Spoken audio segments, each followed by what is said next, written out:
disgusting. Wait, what was it? 2,697. God damn.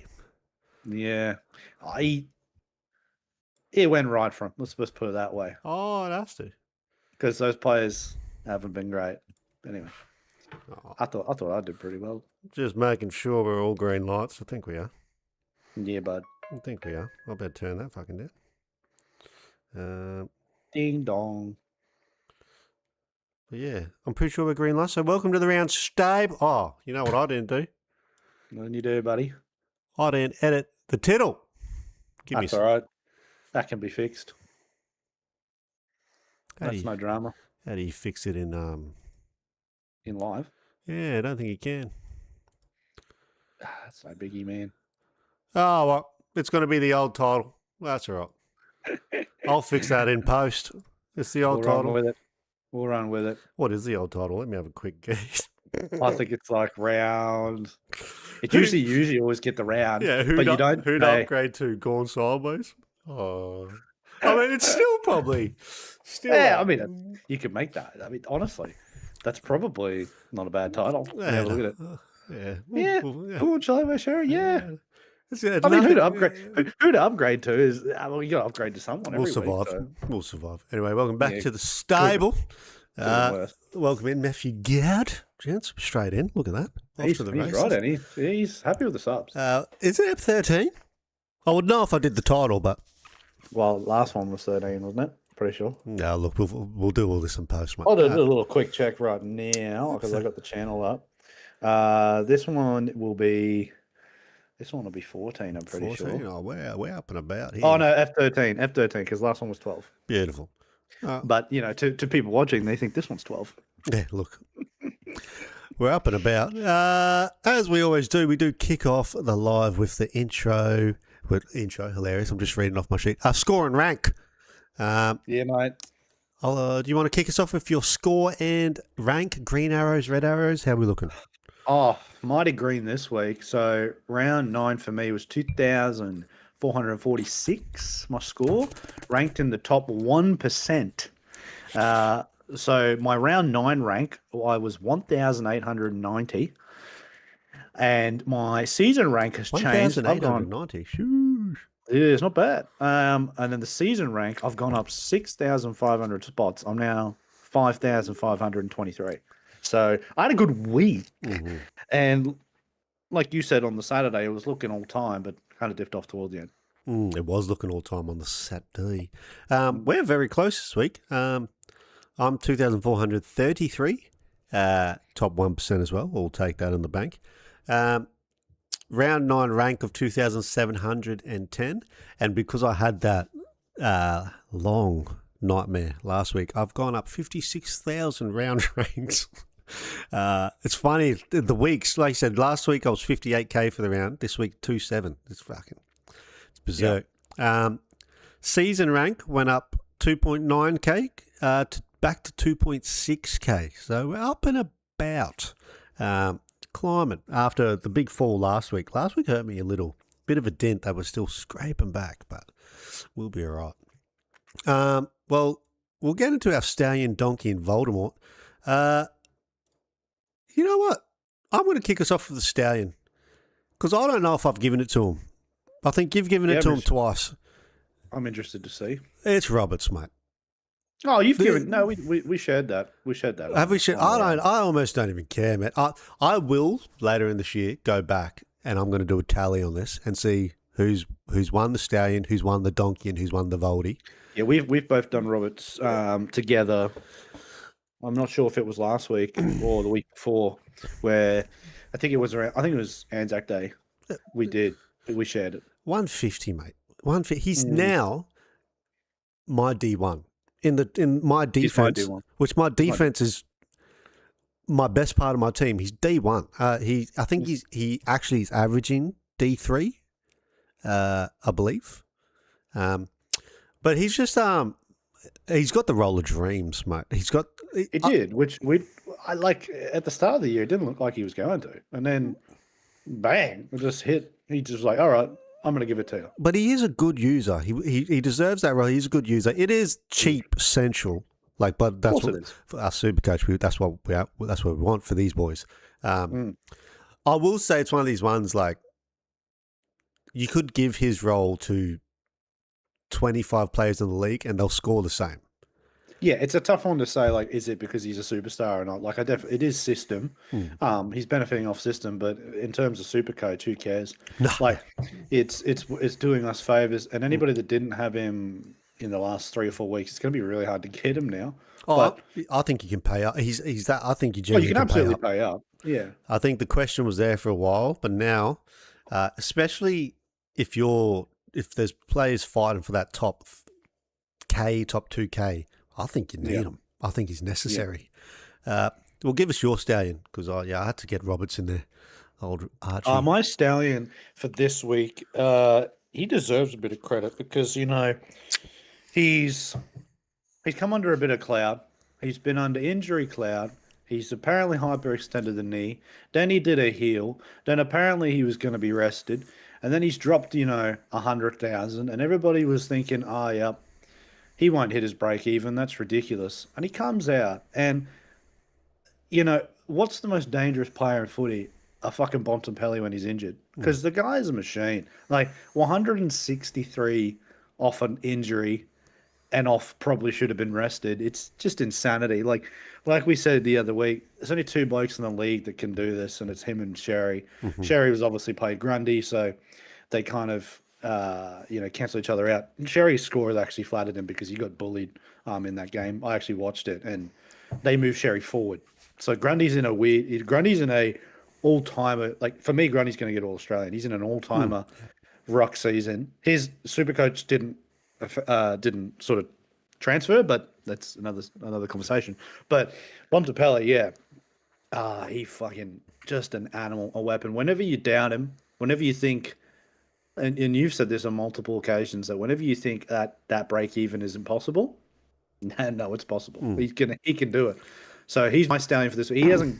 I don't think he's got one from me this season. He may have already. I'm not sure. Again, we'll have to watch the videos. But 163, it's the only person that got more than Roberts for me, and I can't walk past it. He absolutely turned up. Yeah. Weapon. Well, then you've led. We'll go to Voldemort's because he's mine. He's mine. Originally, I had Sherry Bont was the trades. I think it was Thursday lunchtime. I was on Smoko. I had maybe half an hour too long on Smoko. And I flicked it to Lugger, which I don't think's not a. It's not wasn't bad. It's not 111. It's not a wrong answer, right? Because Lugger's going to go up. That he was at his floor as well, right? So I don't know if there's a wrong answer there because here's the thing about the Bont.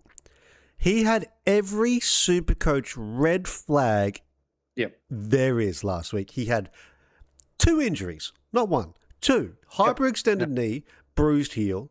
His coach basically said he needs a rest. Yeah. Right? And so the break even was 160 thrown in on top of needs a rest. And you're just like, what's the point? So if I had him like you're not doing anything. You're just holding, But so it was the week I was going to trade him in. How do you trade in that red flag central? And I think there's 2 players you could, and it is Bont and Sherry. I opted not to because here's the thing. I was like, okay, say he does play because he's an animal. I think he'll be managed minutes or he'll be forward. No, he plays and he scores 160. It's just like you got 40 disposals. You had 10 tackles and a goal. So I'm like, what did this guy not do? And this is the thing with Bond. I feel like I'm just watching him now, and I'm like, where does his rest come? Like, where do they rest? I don't think they will now. Surely they don't. I don't think they do either. I think he just keeps playing. I honestly think he's telling Bevo, "Nah, get fucked, mate. Like I'm fine. Like I don't care. I'm just gonna keep playing." And like they need to win. The Dogs, they do, and that's the thing. I think he's putting the club on his shoulders, which is fucking really respectful. And honestly, if the Dogs can win games, he'd be close to getting a Brownlow because, I mean, yes, there's going to be times where Richards and Dale are probably going to sneak some points off them, but at the moment, he's like a Terminator. Honestly, he's like a Terminator. He just keeps turning up. So yeah, I mean, I understand why he's your Voldemort. My Voldemort, not necessarily one that let's say I was going to put in, but one that just the trade that kind of I sidewaysed, but I had to, and I'll explain why. Mine's Gorn. Gorn at 133, and honestly, it's a touchy one, right? Because he played West Coast. Like, I'm not sure if he gets those scores anymore against good opposition because the guy is playing flat out full forward. Like, he's going into the ruck a little bit, yes, but he is playing full forward. So against better opposition, I'm not sure 133 is going to happen anymore. But he was my Voldemort because I moved for Sherry. Now, in my opinion, that's a better move. Not for even role specific, but Sherry was going to go up in price and Gorn was going to go down. So the gap was going to get bigger. So I had to make the decision that week because this week I have too many other things to do. So Sherry had to come in, but it just was a bit bittersweet because Gorn did outscore Sherry. So that would be my Voldemort. That's fair. And I think so I did say on my update, his 180 ceiling is gone in this role. They will not happen. His ceiling is probably 145.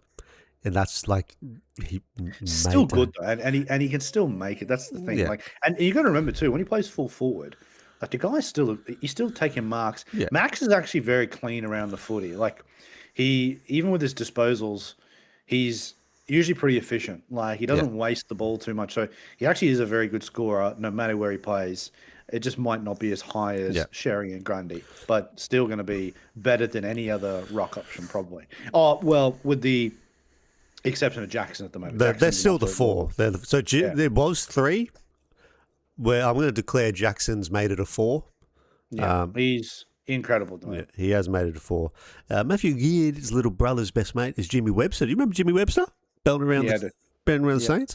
And he said, they had a chat on Xmas lunch, and he said the experience of playing on the bond, like with the bond, he's just the biggest, strongest, and hardest to deal with.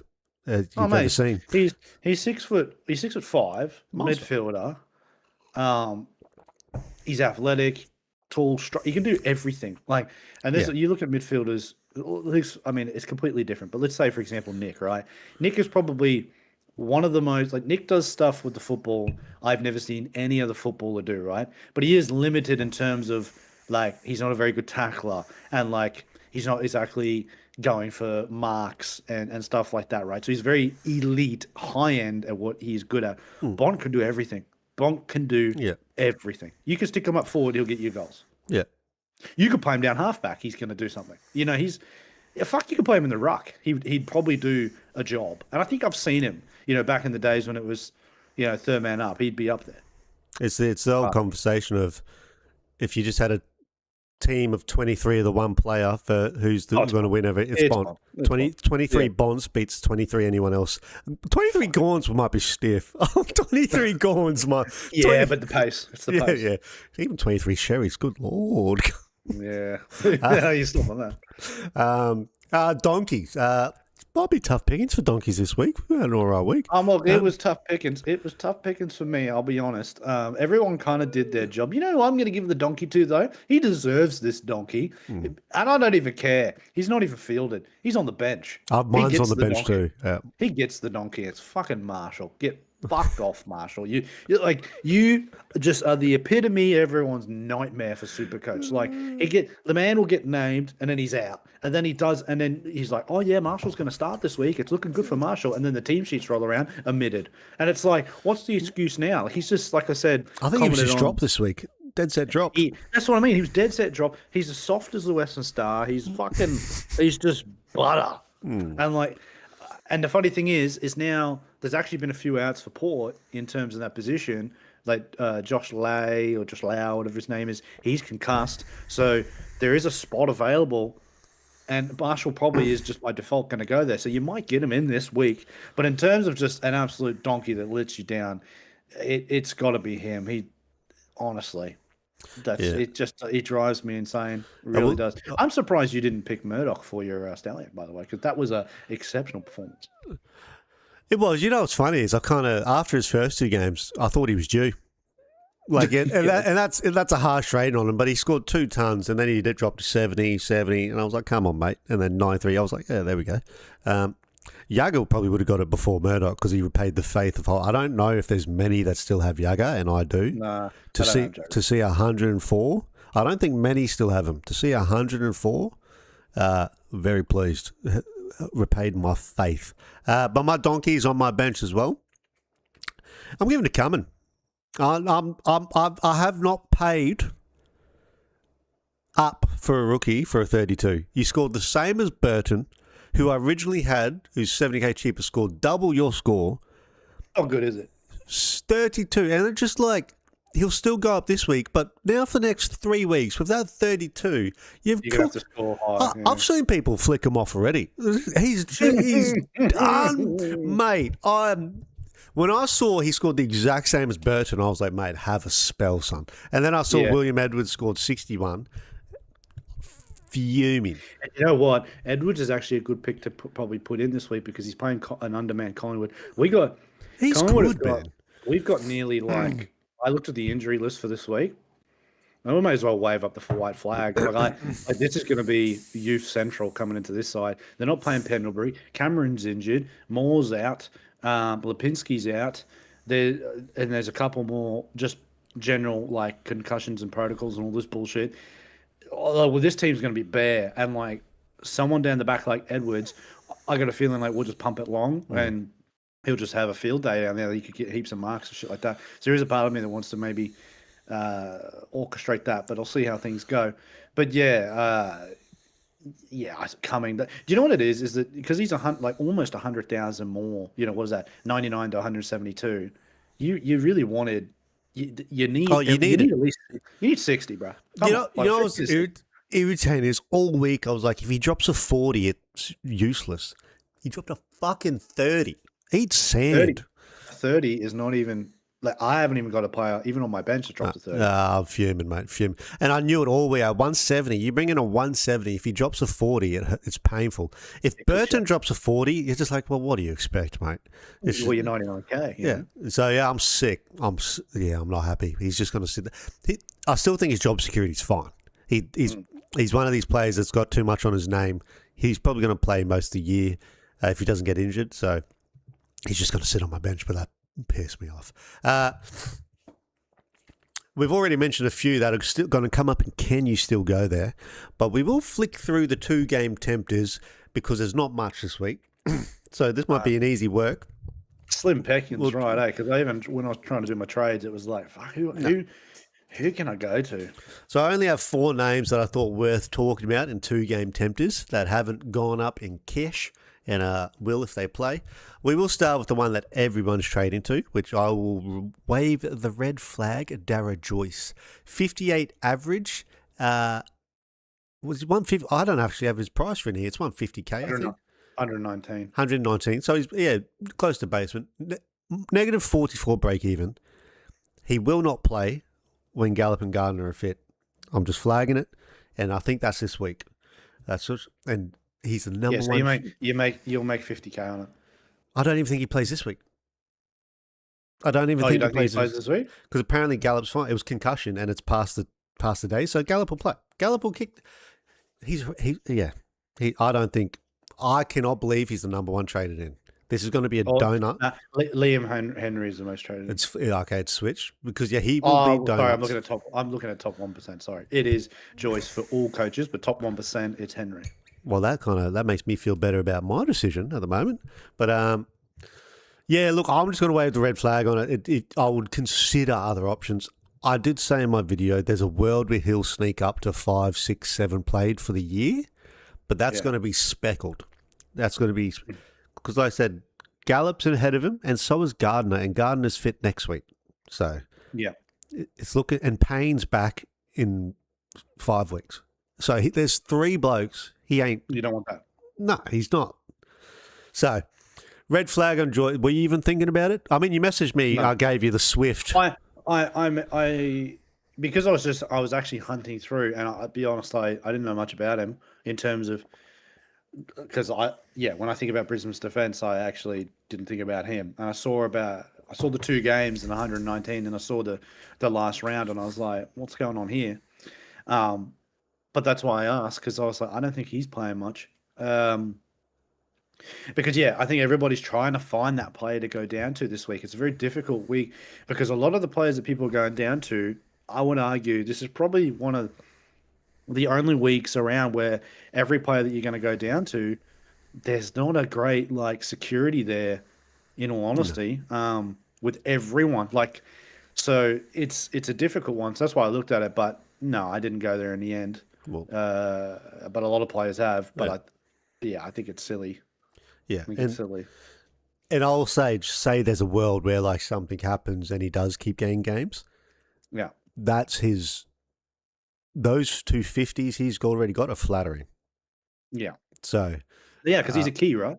yeah, he's a key, and like I don't know. Keys don't score well. I have no idea how he got 58. Keys don't score well. No clue. So yeah, red flag, Darryl Joyce, but I understand people see the break even and the cash. It is a bit of a pick. I have mentioned this. I do have a theory where you can go to nothing picks on your bench if you have nothing picks there already to make money if you're going down. I think there's better nothing picks than Joyce for me. We can maybe touch on that later. But we'll swing straight into the bloke that just is the most traded by the top 1%, which is Liam Henry at 160k. 72 average. His break even is minus 47. Now, we did just touch on Cumming was 170. If you trade him in and he scores a 30, you'll be snapping. Always that danger. Hey? Always that danger. Always that danger. We disagree. I think his job security is quite fine. You do not think so. You think he's on the precipice, on the fringes, which might be correct as well. I think he's too good not to play for St Kilda. Maybe I rate him too highly, but I think he looks good when he plays. Why didn't he play enough last year? Was it because he was injured? He is injury ridden. I don't know if he was injured all year, but I'm sure he was injured. I think he played like 5 games, but he is. This is the biggest red flag about Liam Henry. He is injury ridden. Massive injuries, pings. He's the same as Archie before Lions. It's just like 3 weekers constantly. Every 2 weeks he gets a 3-weeker calf ping.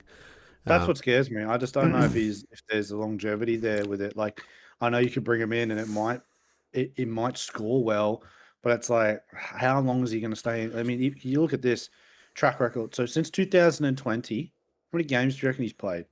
I'm going to say 42. Yeah, 60. So like, 60. But 6 years. Yeah. Like, so it's not a lot. Does it have how many for Saints there? Are most of them for Freo? Yeah. So most of them are for Freo. Yeah. So he's played fucking 20 games for the Saints. Yeah. In 3 years. So it's not a lot. It's grim. It is grim. And like I said, yeah, it might work well. And I can understand why people have gone there. Don't get it twisted. Like, I can get there. And he had a good week last week. I just don't know. And I know he's playing Richmond, and that's also another thing you have to take into consideration when you do trades is who they're playing, because that obviously can affect the score and stuff like that. But I don't know. I might change my mind. I'll be honest. A part of it for me at the moment is it's 160. I want something a little bit lower, because if I go there, it nibbles into my money a little bit more. And at the moment, like all this is super effective, but I'm not, the players, I just think all the players available, in my opinion, this week are all either injury prone or their longevity in the side in terms of just like, if they're going to stay in is like, for example, like even Nick Cox Cox on paper should be a player that plays every week. Yeah, because he's a former, like, I think he's like a former pick 6 or 7. No, he's a high pick. He is a high pick. Should be a weapon, right? Just can't stay on the ground. No. He got 52 last week, and was all right. Break even's minus 13. So again, at 134,000, that is nice. But if he drops you a 30, obviously you're going to be pissed off. But it's not 170, so there's a little bit more flex there. But again, the injury. So I don't know, man. I am so up in the air with where I go with these 2-game tempters, because we all have to go somewhere. But I don't know if there's a wrong or a right answer. I'll be honest. No. I don't think you're making a wrong decision. I don't know if I'll make a wrong decision. it's just a flip of a coin because they're all danger. They're danger zone. Like, because if these were picks that that were going to be good ones to go to long term, we would have had them in the side already. Yeah. So I had Nick Cox as well. He's one of the four. I will say I think there's one wrong answer and it's Joyce, which is funny because he's the most traded in. I think he is the only. I'm only saying that because I've got your Brisbane knowledge behind it. But if I didn't have your Brisbane knowledge and I didn't know about Gallup and Gardner, let's say, because a lot of people out there play super, they're not going to have the insider like you. A lot of people don't know Gallup's been playing key back all year. So that is flown under the radar. I didn't know that. I thought he was playing forward. No, he's playing pain spot. He's been paying this year. Then Joyce is stay the fuck away from that then. And he's been class. He's been class. So he'll be fine. Yeah, so Gallup, like I said, straight back in, and so is Gardner. They've played Gardner. What is Gallup? Is Gallup an option? How much is he? I don't know. Is he too high? You know what he's an option for? Just a smoky dark horse to chase a cash out on Rising Star because he's 100 to 1. Right. He'll be 15 to 1 by the end of the year. He's not going to win it because they won't give it to a Brisbane player with the accolades of players we've got at the moment. But I'm saying this isn't a punning show, but a little chase, gamble responsibly, but chase the cash out on old Gallup. But my form lately probably warrants it. Because he's still a key, right? So he's a key back. This is not a great score. They're not gonna. Because I did look at him a few weeks ago, but yeah. The only other one I did mention, I thought was worth a mention, mostly due to injury. Lachlan Smith for the Doggies.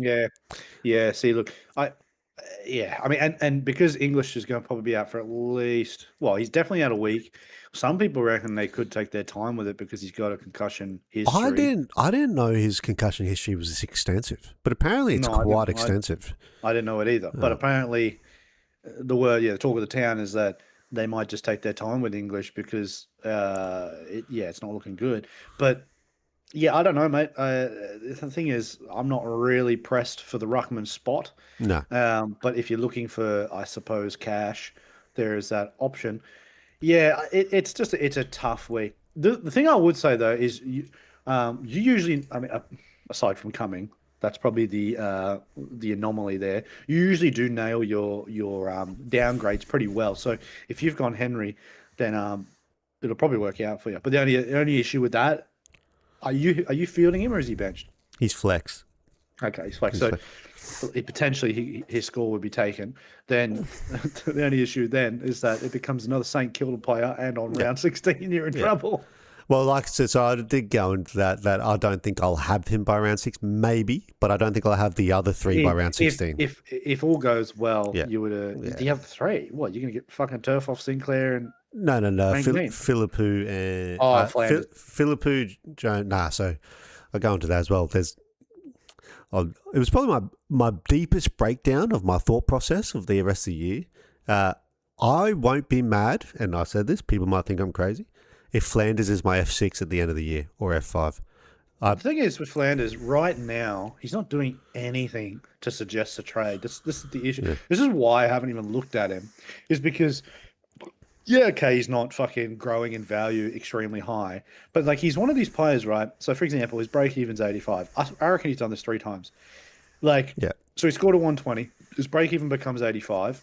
He'll then hit like maybe, let's say 90, and then the break even goes lower. Then he has a dud game, so then it goes higher, and then he like hits the highest score, so then it goes back. He fluctuates and never really goes anywhere. So like he never really gets massive cash growth, but he never actually drops massively. So he kind of just floats around. I'm fairly certain his starting price was 400 and something. And he's 450. It was like 350. That's why we all went him. Was it 350? Maybe I'm wrong. Maybe it was 4. You might be right. I think the reason why we all went him was because his starting price was 400,000. Yeah. So we all went him because it was DDP. He was one of the only ones that was DDP. Yes, it is, Grady, by the way. Just quickly, it is AFL Supercoach. So that was one of the only reasons why we all went him was because he had the DDP. Yeah. So we stuck him in the forward because we knew that he was going to be playing midfield for the Saints. But yeah, so effectively it's 50K that he's fluctuated up and down. And yeah, you are right. There is just a world where he's just one of those players like it's not a terrible. He's never gonna drop you like a fucking 30 or a 40. No, like he can have some shit weeks, but like you can probably just sit on it. But who's the other Saints player you got? I don't know. Philippou, Artie Jones, and you got Jones? Yeah, he's fielded. Not great. My forward line's. Hold on. Oh no, that's a Dogs player. I thought you meant the Saints. No, Artie Jones and Henry. Those are the three that I've planned to flick, and they'll be down to 6 on that week. Oh yeah, for sure. I mean, Jones. If you have Jones in 6 weeks' time, then you're in trouble. Yeah, exactly. Yes, I've still got him, but that's because my forward line is troublesome. But no, he'll be on the move soon. The thing is, though, break even's 1, so like you can't do fine. anything about it. Yeah, he's fine for now. Like, yeah, we'll be okay. Well, that's the only. I will say, So I fiddle with. I did have Lachlan Smith in flex before Henry. I don't think Lachlan Smith's a wrong answer. I think because he's played with English last week, so it's not like he's only going to play because there's a world where he's going to do a Steen. Right, he might get a few ceilings while English is out. English comes back. I think he'll do Steen. So I think you can expect 250K from Lachlan Smith, which is a 130K up. That's why if I brought him in, that's what I'm looking at. Yeah. And you asked the question, then why am I going Henry? Because I'm kind of expecting the same. So why would not go the cheaper bloke? I am kind of deciphering myself here. I think you're thinking. Henry's nicer on the eye. When I watch Henry's nicer on the eye. Yeah, of course, he's a better player. I think you're thinking in terms of the 50,000 who can maximise points more. On field, Henry can score you probably. He could get you 3 or 4 goals and get you 10 touches, and that's going to get you 70, 80 potentially. But if he pings a calf and I didn't go Smith, I'll be snapping. Well, there's that potential. So we'll see. We'll see if that one sticks. That could swap by the end. By the end of it, I will. The thing now that Naz is out for 3 weeks, it's going to shuffle St Kilda around. So someone is going to have to take that role. Now I've dipped Carroll out, but Carroll doesn't play that role anyway. He plays more of a key, I'm pretty sure. And even with him out last week, he didn't exactly light it up. So I've dipped Carroll this week. I'll tip Wilson. Yeah. I'll tip Darcy Wilson. Wilson came back into the squad last week, so there's probably a chance he might move back. Or Sinclair just goes berserk because now we talked about Wilkie's out, yeah. But Naz ain't going to go pinch his fucking kick-ins. Nah, Sinclair's going to have all the kick-ins, man. And Richmond. Sinclair's a good option. Sinclair's a VC option. He's VCable now without Naz. I mean, he's honestly VCable. There could be a couple of fitties in there because he can do that. He can do it. He only loses points because Naz pinches him. I'll be straight, mate. You watch it. I watched the game. It was the game where we both captained Sinclair because we, for various reasons, had different things going on. And I was like, fuck it, I'll just watch. Oh, I'm gonna watch the first couple, quarter or two. Just want to see how he goes. And yeah, I couldn't believe how much a player steals off another one. Yeah, I started to see it actually last weekend. I started to see it a bit, and you just when you see it and you don't have this player, it pisses you off because you're just like, oh, you're a grub. Like I even saw Bailey Smith against Collingwood. Oh no, go back and take the fucking doesn't kicks. mind like, seagull. Doesn't mind seagull. You're a goal. You're a goal. You're just a silly. And then running out of the square so you get that kick in. Like, fuck you. Because we're not thinking it because we have them, but man, some of the talk about Roberts for people that don't have them, they're fuming. So when I watched Anzac Day, in my head was going, yeah, fuck their cheap touches, eh? Like, so for example, like fella take a mark, right? And he's coming behind every time. Yeah, every time. Coming behind. And they give it to him. Give it to me. And it's like, brother, like I get it. And I'm happy I got you. But like, Yeah, that's goal worthy right there. Yeah, I've heard it's the hardest watch. Watching Roberts and not having him. Well, yeah, like yeah, I'd be pissed because I have it sometimes with Smith because I don't have Smith just yet. Like the last quarter against the Pies, I mean, like we kind of like gave up, but Cunt was just he was farming. Yeah, Like, I heard about his second half was delicious. yeah, because he got 40, but first half he was fucking the pits. But the second half, it's because he just started farming them. He was getting the chains, and I'm like, yeah, of course you would. Yeah. Anyway.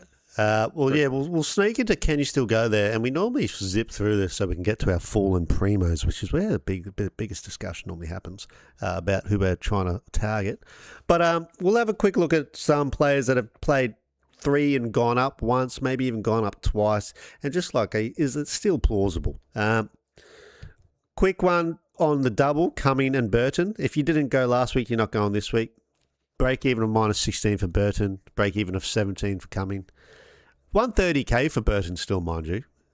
It really depends. You actually still could go there. I almost did. Like Burton. Because Cox is actually more than him. Yep. The only reason I went Cox for now is because I thought that Cox was a better player and he might he is a better player. Yeah. And he has the potential to score better.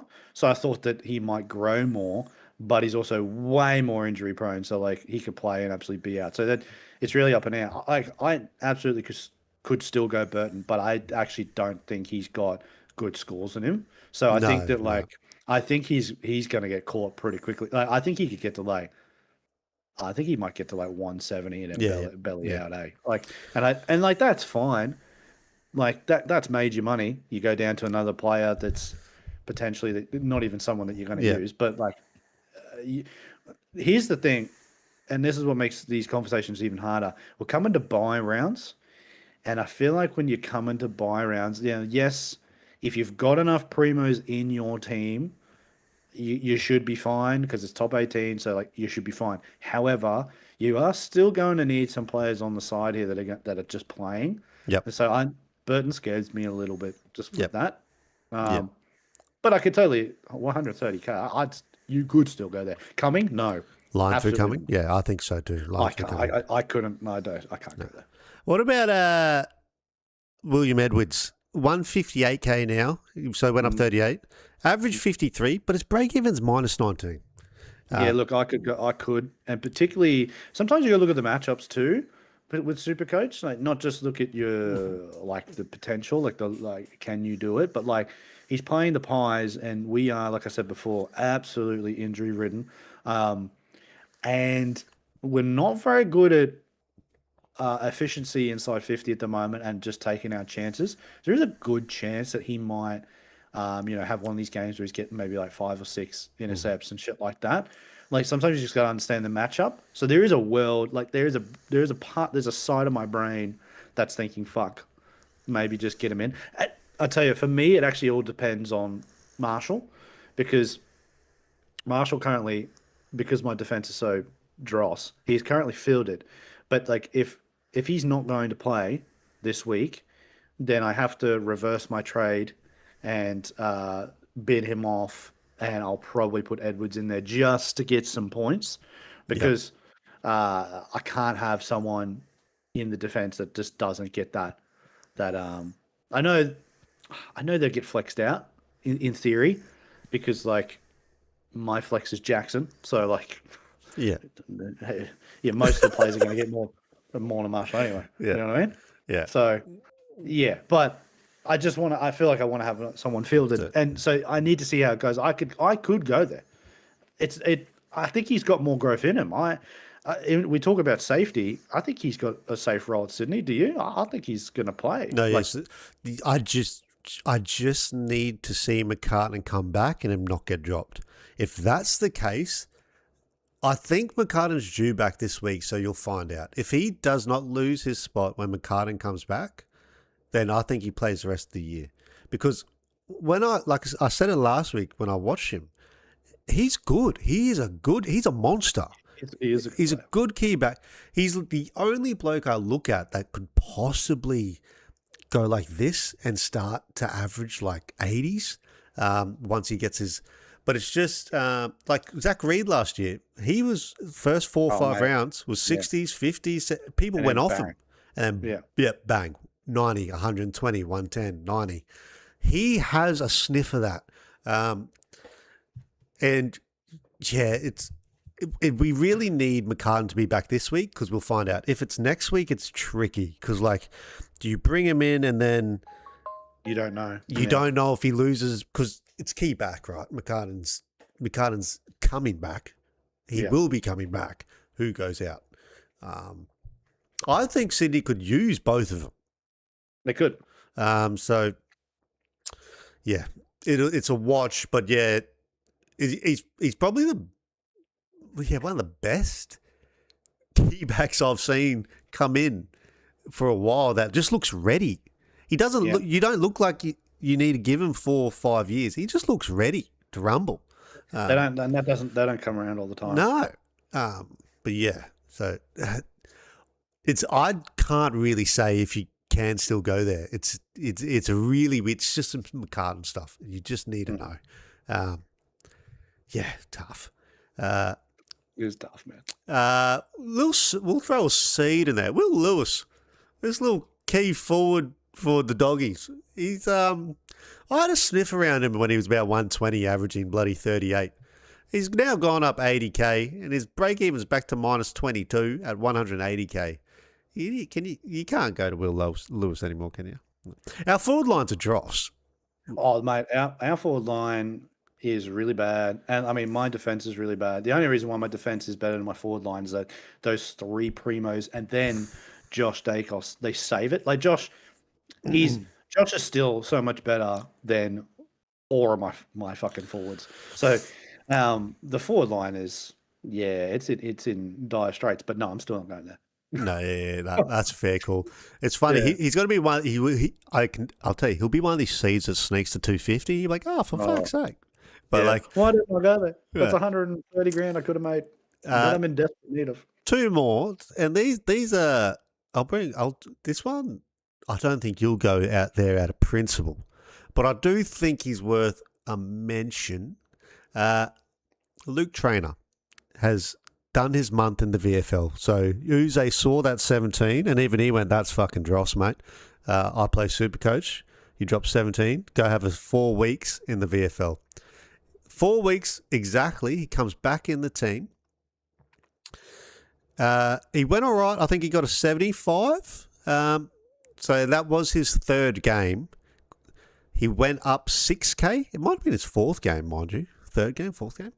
So I'm just compelling my thoughts this whole time. Yeah. If you saw my head was down. Yeah. That he almost launched the phone out of the train. Oh, when he did his drop to 75. Because I think when I got him in, that was one of the sneakiest pulls. I was really happy with it. And I'll tell you what fucked me off, right? Because I went down from Houston to him, and at the time, that seemed like a real. I thought it was a great move. You were like, "That's a great move," and I was like, "That's a great move," because he had a good game and he was and his break even was still super low, right? His break even was like I think it was like minus 30, minus 40. He dropped to fucking 12, and I was like, so he still made money because of his minus break even, but then he was out the next week, and I was like, what a dud pick! I've lost Houston because of it, and then Houston went fucking bananas. And so livid. And then he comes back and he drops that performance. And I'm like, oh, you can get fucked. Yeah. Like, but he is a player I need. But that would be a great option. But the problem is, do I go there? And I'm very against trading out someone and trading him back in. It is fair. I don't think he can this week because the 17 or the 12 is still in his 3 round. Next week it will be at the end of his. So that's because his break even's still 81 right now. So I did look at the season stats, and it's basically 70, 70, 80, and that's 17. Yeah, and that's the week I got him. Yeah. I live it. And like I said, he's good. Look, if you watch football, I think he's going to be their future centre half back. I think he could be. Me too. He's going to be a gun. So I was so happy to get him, but I don't know what happened that week. He had honestly, probably the worst football game I've ever seen a footballer have. Every disposal he had, it was a turnover. Yep. Everyone. I think he had 7, and he had 6 turnovers. Yeah. It was deplorable. The only thing that saved him that week for score was tackles. No, he would have been because I watched a half and I saw it too. I went, "Oh, he's having a fucking mare here." And I've seen him, like I said, watched him before, and he looks good. So I don't think he can this week because, like I said, the 17's still rolling around as average. But I think if say I'm not in this camp. If he was a forward, I'd be eyeing this off next week. I would be eagle-eyeing it next week. But I'm in a situation where my defense is okay. So, but yeah, Luke Train, I just thought was a mention. Probably get another mention next week when we're near that 17 dropping out. I don't mind it. I don't mind it. I just can't. Because here's the thing. I think even though he just got dropped for a 4-week period, he has job security because he got razzed. So he got razzed. That was the biggest razz I've seen a young kid get. He had a horrendous game. Have a month. You're not even coming back even if you play. Have a month, and he's come back and he's going all right. And yeah, he's going to be a good player. So I've got faith. He's got job security. One more mention for can you still go there? Max Heath, right? He's 269k. He's up 72 since the start. 66 average. His break even is 0. Just depends where you are. I can't do it because there's no real option there for me to do it because I've got the 3 rucks. You're a bit different. Like it just really depends where you are. Like that is still like he has proven he can come in with Max, the other Max, with Gorney, and produce. And like we always say, he's good on the eye. Good player. He is ready-made. Yeah, ready-made, good player. And those are decent scores. And like I said, if you're looking for a downgrade option, like for example, it's not in our plans, but like let's say there's people out there that want to downgrade from McAndrew to make a bit of cash, and you can bring in another ruckman that's still going to do decent. That is an option. But obviously, when you want to downgrade from McAndrew, you probably want to go a bit further. But it just really depends where you are. I think it's still a good option if it works for you. But at the moment, it doesn't really work for me. Yep. It could potentially, if I want to make that, there is a world maybe where I make a last ditch attempt at trying to salvage something, and I trade one of my ruckmen, and I could maybe still have like a 3 ruckman in the side, but make lots of money on it. There's that potential, but not for me right now. Can I give you just a quick fast forward, just for a one take, one leave one? Yeah. Right now, would you have Max Heath or Nick Bryan? Because right now they're like the same exact price. Nick Bryan just played his first game. Yeah, because I did the ins and outs last week, and I saw him in, and I was like, "Fuck, this is the one that we were all on at the start of the year, where everybody thought, get him into your side. He was going to be the mover." So I don't know. I feel like I need to see maybe another game. The problem is he plays against Jackson this week, so he's going to get fucking rolled. I think his third game is West Coast. If that was his second game, that would be brilliant. We'd get to see it. Whereas you'll have to decide on Nick Bryan next week going into West Coast. Yeah, after a Jackson performance, which in his form, he's probably going to destroy him. So I don't know. If I had to just go from what I've seen, I'd say Heath, but the ceiling was at the start of the year was on Bryan. So I don't know. I just need to see more of it. But yeah, like you said, you're going to have to make a decision next week, unfortunately. Yeah. Bryan has more of a percentage role is the expectation. He's going to be a gore. Correct. Like just a 80% ruck. So I was a little bit peeled. All right, we'll get into our targets pretty much. Our fallen primos, the ones everyone's eyeing off, people floating about, even maybe looking forward attached to a couple that are still sitting on the big break even. Yeah. We will just quickly touch on, we already did the Bont. You have him, I don't. 612k, he's still down 94k. His average is 125. His break even is 89. I do think if you are in the market to get Bont, this is your last week. Yep. Yeah, has to be now. I am in a very funny situation. My round 16 is chalked. I cannot bring in another player in that round that I'm not trading back out. So, like, if I bring Bont in, I have 7 that I am not trading. So I will have 7 on that day. So I cannot do it. I will have to look at a time to strike after round 16. That's my plan. My plan is Look, there will inevitably be another window with Bontempelli. There will be, because he'll get really close to 700,000 again because he just scores so high, and then it will just take one game. Yep.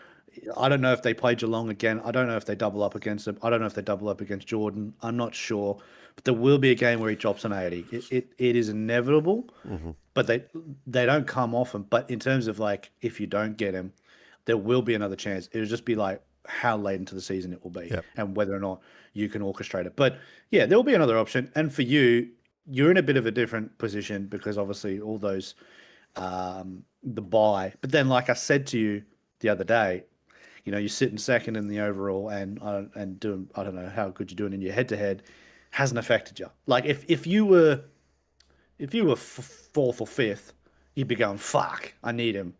You know what I mean? This is dire. But given the fact that you're second and only a few points really off first, I'd say it hasn't really affected you. So sometimes you can orchestrate your team around a certain not having a certain player, and it's worked out for you. So obviously you still want to end the season with Bontempelli. We know that. Smith is obviously 100%. one of those for me. I obviously want to end the season with Smith, but at the moment just going to have to do some wiggling. But yeah. See, it's funny, right? Because by my total points, you would think I'm red hot in the head-to-heads, and I do think it's because of players like not having the Bont, and I didn't have Sherry when he was there. I'm 5-4. Head-to-heads are funny game, and I'm out of the cup. And Bont. So I'm at. Figure this one. I was out of the cup last week because I got 2,100, and then this week I get almost fucking 2,500, and I lose. And I would have beaten pretty much nearly everybody in the cup, but I wasn't even there. And I'm doing well in my head-to-head, and I'm in a a high buy-in league. So yeah, it's funny. It's just it's funny how it goes because sometimes with the head-to-heads, it's who you play against and because head-to-heads become about pods, whereas overall it's not really about pods. It's just about who can score you the most, and so that's why it's a little bit different in that sense. But yeah. So I just a little side tangent. I just had a quick look at how unlucky I've been. So I looked at my points against.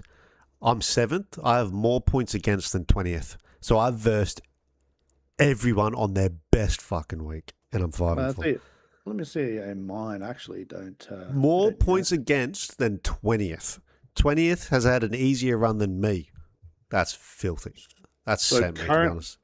Currently in mine, no. So in this league, the 20th is by far the 20th.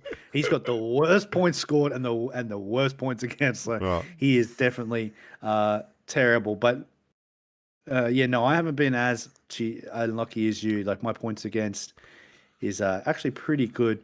My points scored though is I'm not the guy that's top has not scored the most points. That's frustrating. Yeah. No, head-to-head's a funny little thing. Yeah, it is. I'm top 2 for points scored.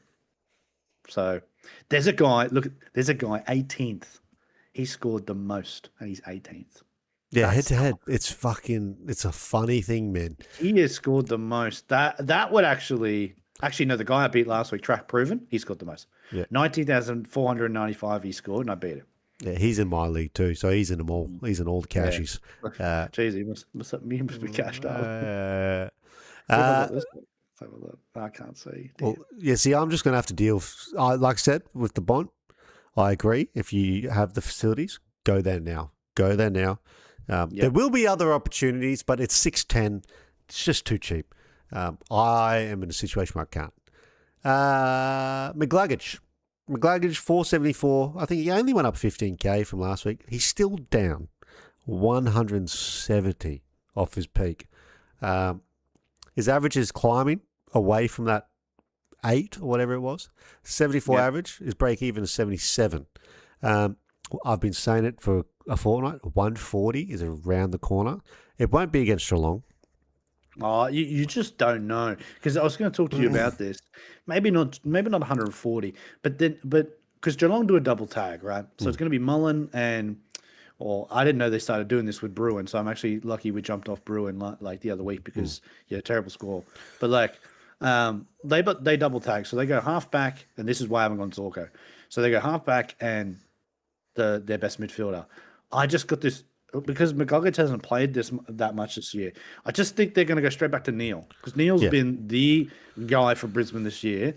I think it'll be Neil. I don't think it'll be Ashcroft. Ashcroft never gets a tag, and I have a thought process why, but it might ruffle the feathers of some Brisbane fans around there. But in my opinion, it's going to be Neil. I just don't think they'll waste it on McGuggage, who potentially might not even be on the ground as much as Neil. So.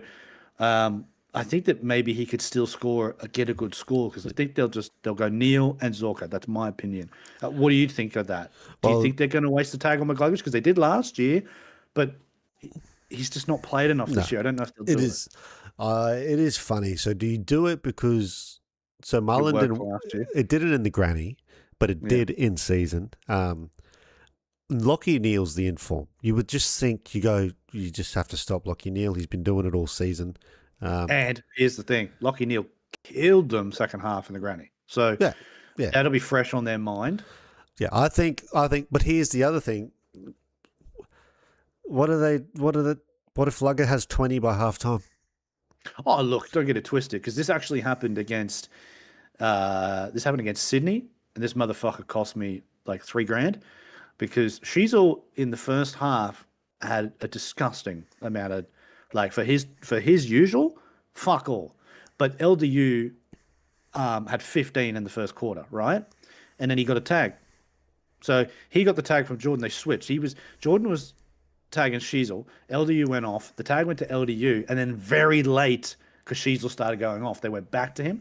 But he ended up getting 31 and cost me money. But the point I'm getting to is, I think that if McGuggage goes off, a bit like what LDU did, they'll just swap it, because that's what happens. You just, okay, fuck it, don't worry. McGuggage is actually here. He's playing. Let's put it back on him. But I think a small ground, Lachie Neale's the informed Brisbane player. I think you'd be silly if you do not tag Lachie Neale, the guy's getting 35. Yeah. I do. So I do think to strip it back to McGuggage, I don't think it's the worst decision to wait a week. You don't think he's making that break even? I think he 77.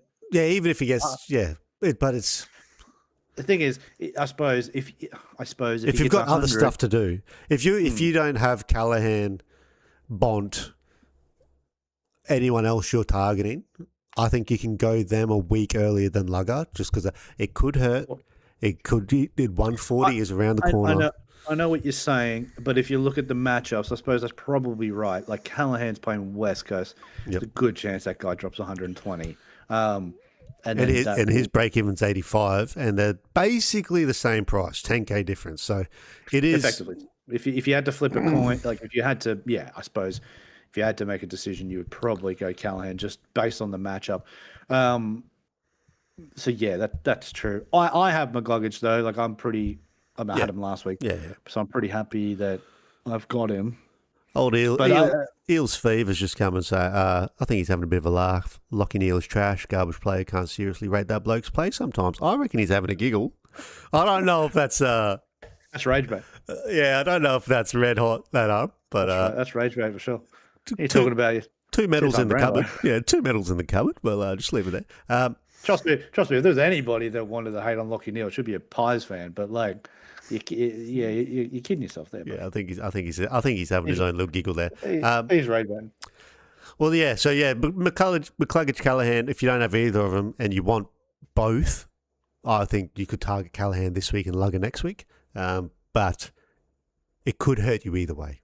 Either one of them could do 140. What about Noah Anderson? Are we still, as soon as we were gone, it's like Call of Duty. As soon as you're gone, they do something, don't they? Yeah. And they bring you back. I was done. Nah, he's dusted. He's gone. That's a really good metaphor. He's off. 140. What we all said he's gonna do back here. He did 145. 500k. His break even is now 72. It's if you go on him, it's now. But fuck, I know. It's just that the performances I've seen this year from him really scare me. But I don't know. I don't know if that's if that game is because you got to remember, like so he's had a great game, but Petrarca didn't. So I don't know if it's one of these roles now, whereas when Petrarca has a little bit more of the footy, Anderson suffers. Like I don't know. I mean, the thing is, they're playing fucking Port Adelaide, so there's a good chance. Track got attention. Who do they play? I watched a little bit. Track was getting deep. Oh yeah, so he had Hugo Garcia. This is the thing. Anderson's now not the tag target. It's Track. So that is pretty crazy for Coast.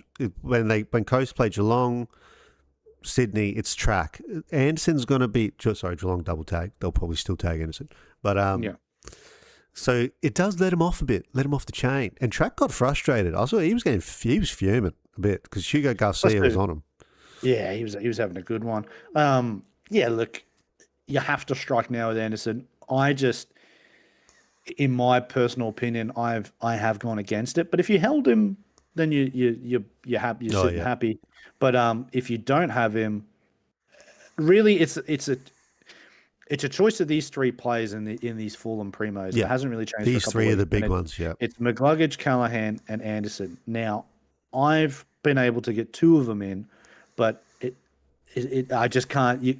I can't facilitate three unless you have, you have a boost and somehow can bring three in, then go for it. But no, I've ended up with two, and one of them obviously isn't Anderson. I don't know. It's all personal preference for me. I just feel like he really struggles without Matt Rao. I think that was a really good score from him last week, but I don't know if he gets it every week. I'm just a little bit more confident in Callaghan and McCluggage, but I could be wrong, but I feel a little bit more confident with those two. No, I agree. What about we just put a line through Tom Stewart? 430k is cheap.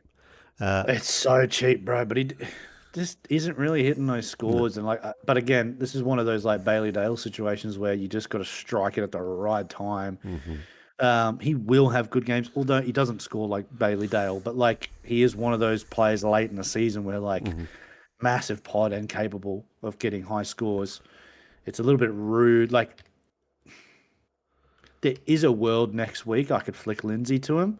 Do you know what I mean? And it's going to cost you 40k. It's going to cost nothing. Yeah. Do you know what I mean? There is a world where I'm in that sort of, I'm getting very close to that, and if that is my situation, then 100%, because I think over the course, I think Tommy Stewart's better than Lindsay. So yeah, I don't know. Just depends on your situation. If you've got other things to do, maybe just wait on Tommy Stewart because he's not kicking the door down, but his break even surely got to be pretty low now. No, that's 124. He's going cheaper. Oh well, there you go. Yeah. You just wait. He's not getting 124 against Brisbane. Yeah, no, you wouldn't think so. We funnily enough do give up points in Supercoach, which is just, it's funny how that works. But someone scores again, and it's normally a defender will score well against Brisbane. But you know why? No, we kick a lot of behinds. So whoever does kickouts against Brisbane, cash in. Yeah. Cash in. Because we score 15 behinds a week. Well, 15 kicks.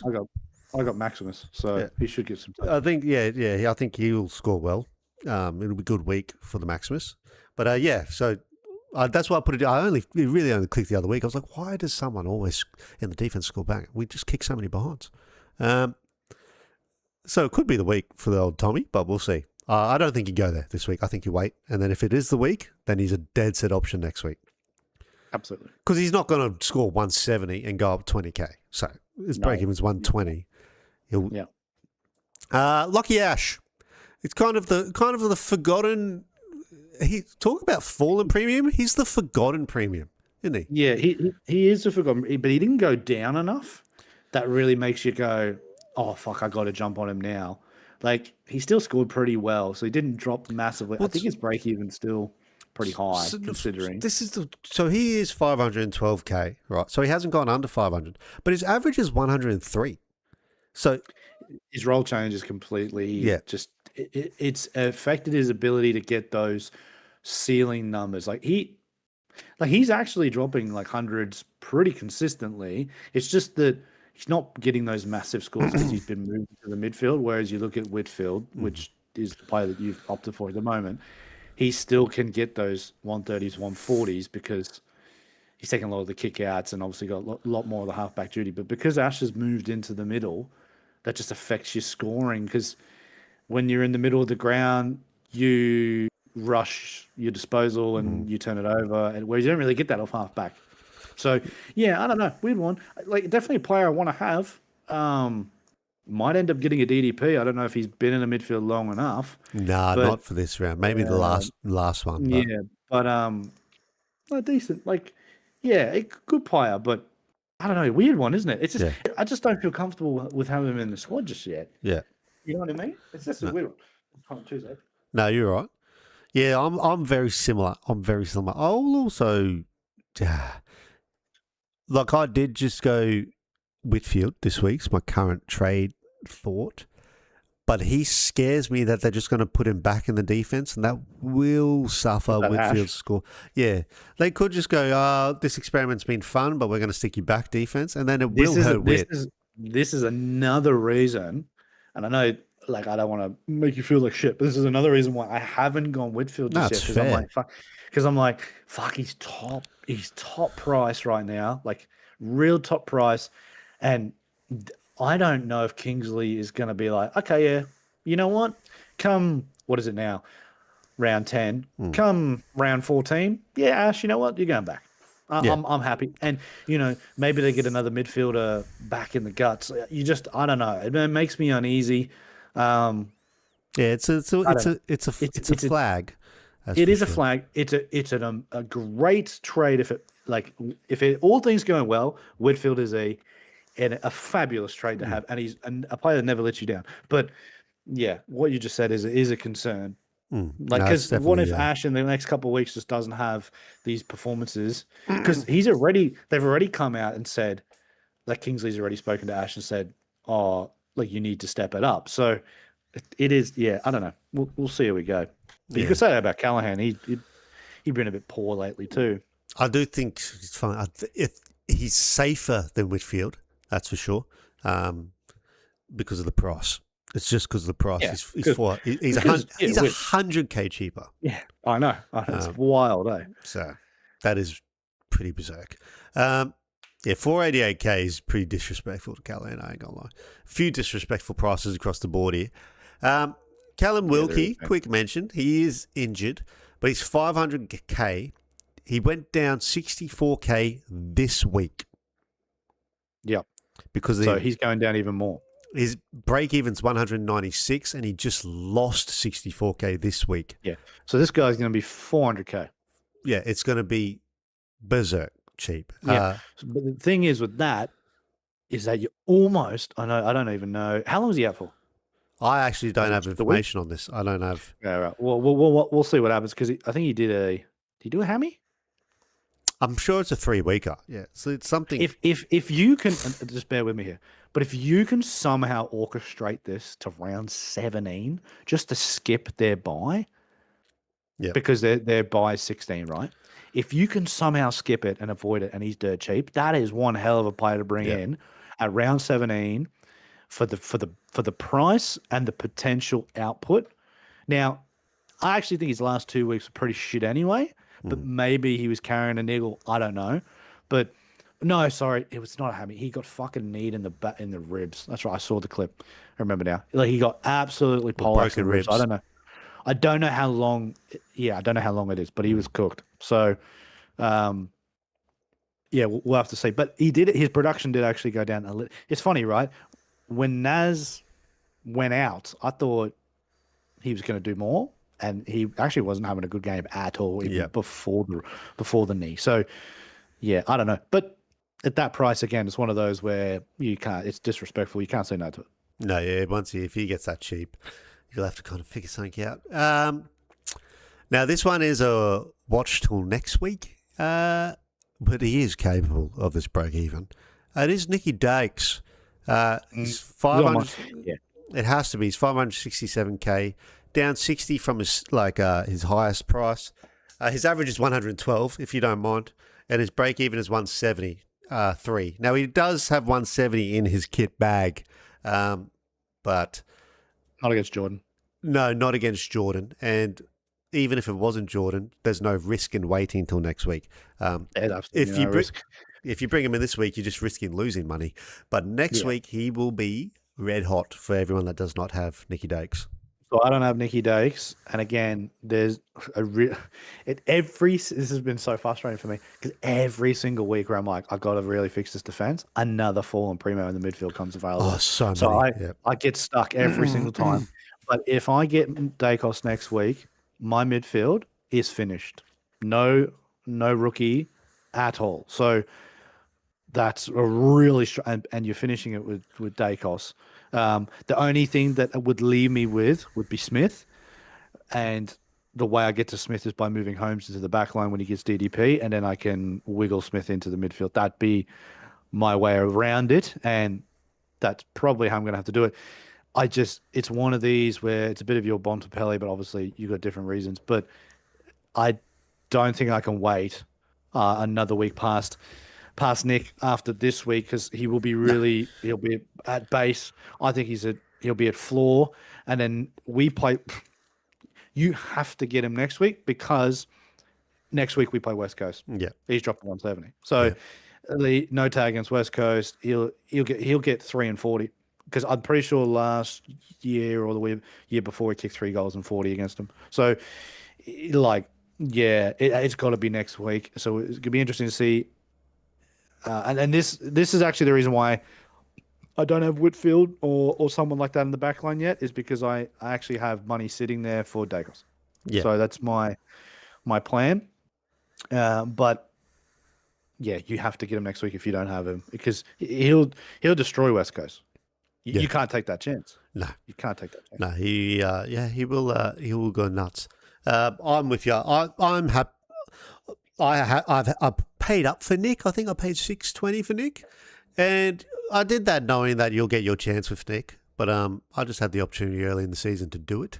So it's funny as an owner, I'm not even that mad about this one because it's you know the tags are coming for Nick, and you write off the 65s. They come, but the 120 pluses are far more frequent than the tags that he gets. Correct. He gets tagged three times a year. If you really want to be honest, it's Geelong, it's Sydney, and then you may throw in a Hawthorn, but they didn't even tag him, and he still scored pretty well. So all the other games of the season, he's killing it. Yeah, I do think next week most of the team should have Nick Dacos after next week. About Jordan Clark, $4.90. I thought this bloke would be cheaper by now. $4.90, down 77. His average is 95. Break even's 139. So another one. If you even were thinking about it, it's the next weeker. Another week. I think, and I was looking at him a few weeks ago, going, if you time this right, I just think you could put a line through it. I think Freo roles change, haven't it? Freo. So he had Archie Roberts' role last 2 years. He does not have it anymore. Fremantle do not play that game anymore. So I think Ryan gets a bit more of the footy anyway now. It's just he finally stopped playing slow. The slow like chipmunk. So they don't. When you watch them, I've watched it so many times where they would get it and then they would look sideways and kick. They don't anymore. So they never get. Whoever gets it the one time that goes forward, and the guys next to him don't get it. So this is why Jackson's been doing so well because he's getting options at the mark all the time now instead of just getting the sideways. And actually, in Cohen's eyes, was probably the reason why Sarong hasn't been doing so well because he's probably available for those sideways, or like little chip marks here and there. But yeah, no, I'm with you. I had Jordan Clark last year, and he actually never really let me down. But that's because probably the system fitted him. But this year, I'm lucky I didn't go there. There was a couple times I almost pulled the trigger. I did start my preseason with him in there, and opted against it. Ended up, I think, being a good decision in the end. But yeah, I probably won't go there. I think I'm going to orchestrate my defense in a way because, like I said, I'm willing to suffer. My defense is willing to suffer for a few weeks because of just to get to the DDP, and then I only just have one roll left. So Yep. I'm really waiting for a particular player there, and I think I can just hold a little bit.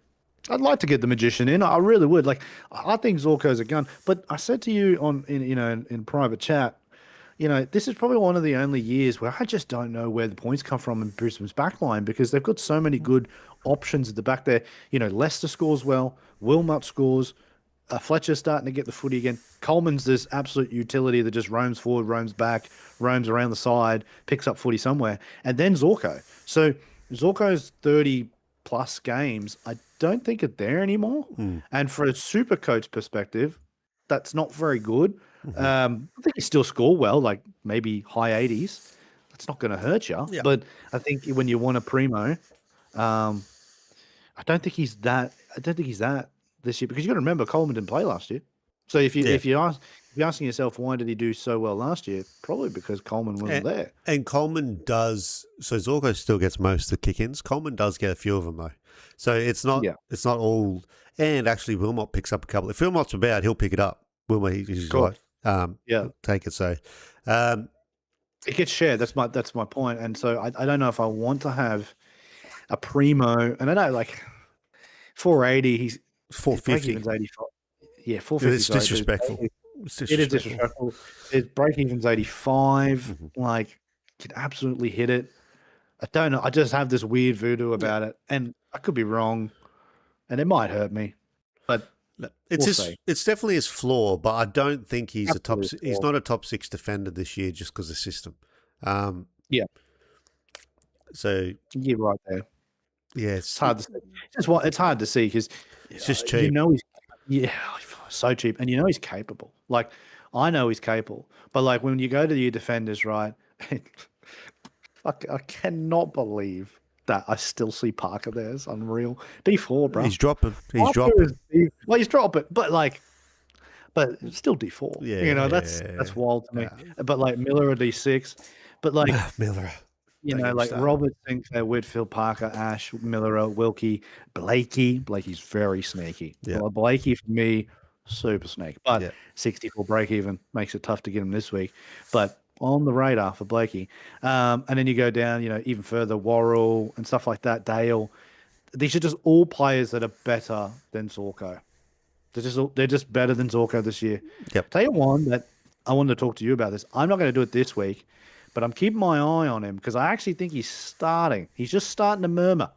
Like, he started his year pretty shit. But I think he's probably got one more week where then if you wanted to do it, you're going to have to. And that's McCarthy. He started this year crap.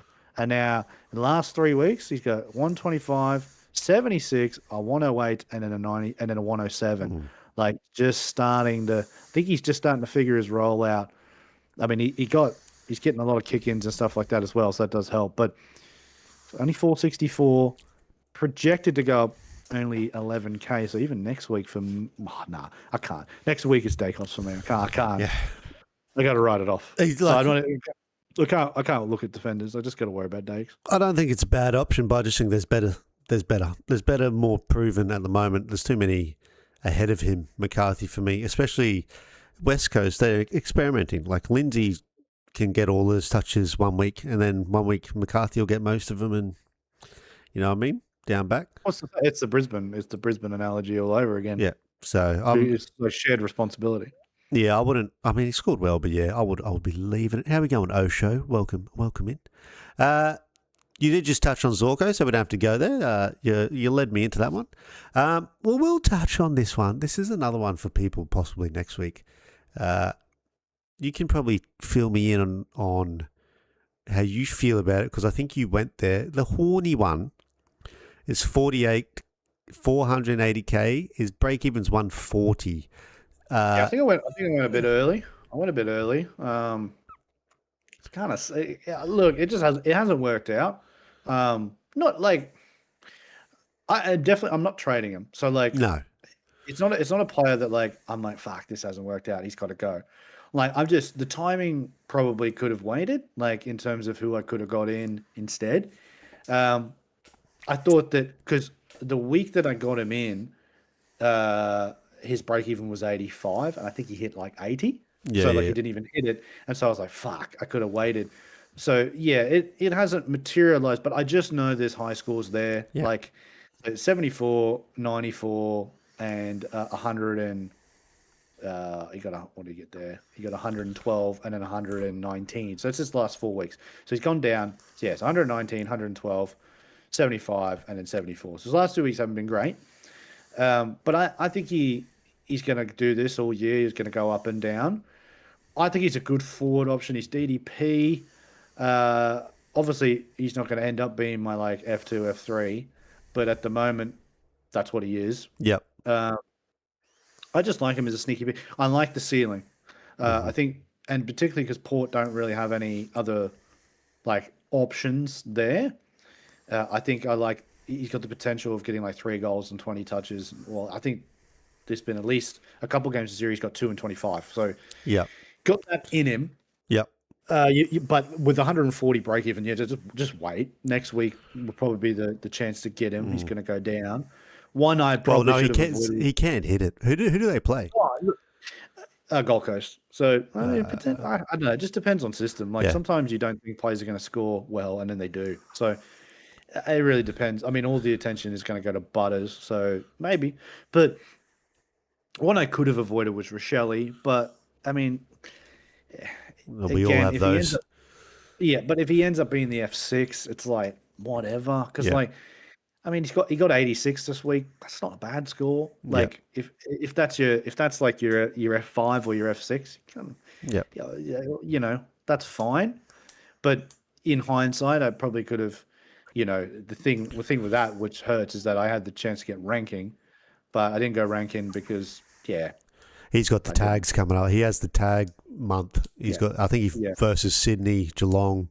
So he's got North, so he's going to get Foz. Foz, that's and right. Then you get Foz, and then he's going to get Hawthorn, which I don't really tag They anymore. like system defense on the Stars. System, so it's tough. Then he's got a bye. Then he's got then he's got Geelong. And then he's got the Dogs. So by round 14, he might not be at the price that, like, I think he might fluctuate. Yeah. You can't go there because of that run for me. He's going to get the attention. So yeah, well, Dawson might take it. But if Dawson's playing off half back, they'll probably just leave him. Yeah, that's the thing. Last one before we get into a bit of take one, leave one.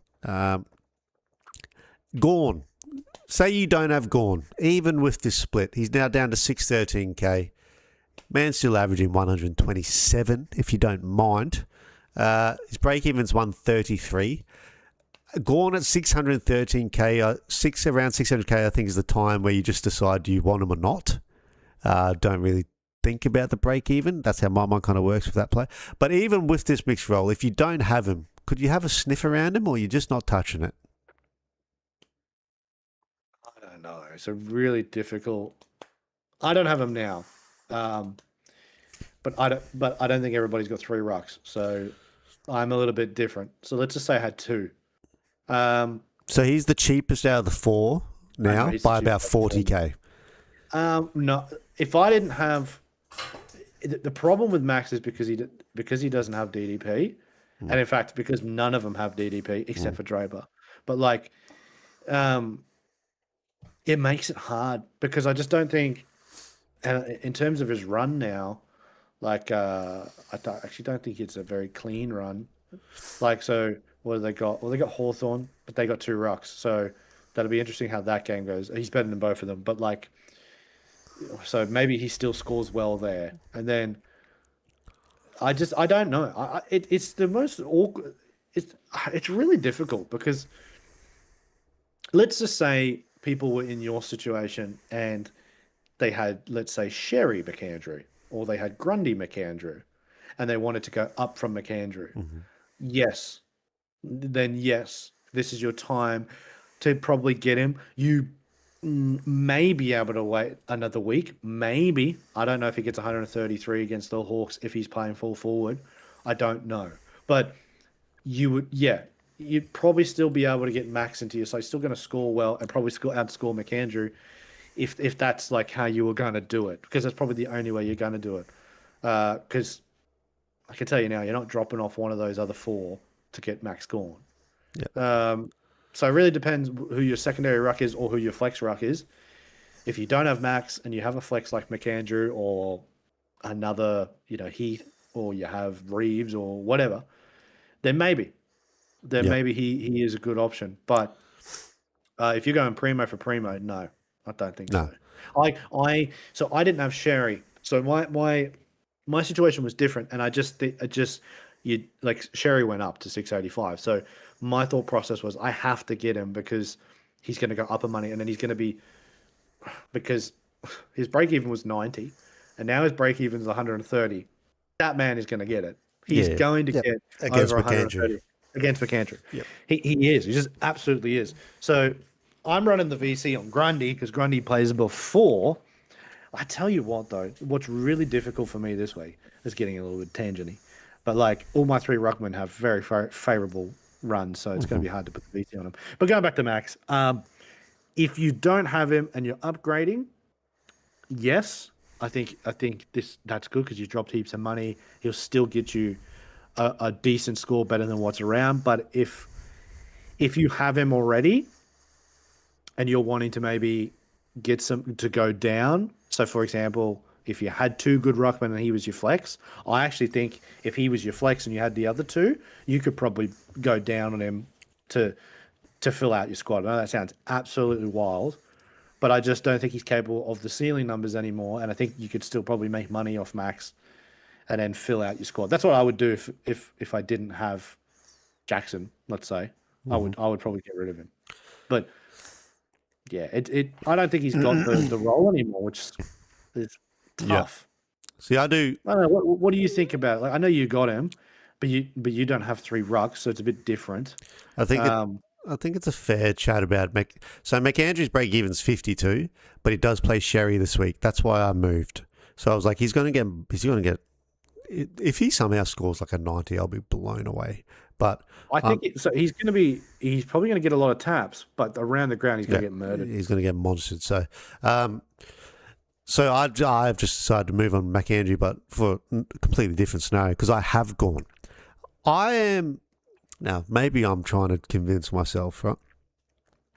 But I just think if Melbourne are floating around 8th, 9th, 10th, come into the last 8 weeks, he will become a ruck you need again because they'll go, now we need to win every game. Max, you're getting more ruck again. I think they could be saving him for if they're around playoffs, they are going to give him back majority of the time, and he will for the back end of the year because he's an old boy, Maxi, 35. Yeah. So that's my theory. So my theory is if you have him like I do and you've still held him down to 613, do not get rid of him because if that happens, you will be sick. You will be sick if you start dropping 180s in the last 6 weeks when the shit is coming to the nail-biting end. You will be sick if you've held him to this point. Yeah. Like I've got 3 ruckmen, so it wouldn't bother me. But if you didn't have 3, then yeah, it just depends. Like you're not going from Max to say. I don't think anybody could go from Max to Sherry or anything like. I don't know. Like, see, I'm actually trying to time Jackson perfectly here. So I've held onto the 3 rucks, and it's impacted my defense, right? But like I've still managed to like kind of really stay in and around the overall league, like surprisingly.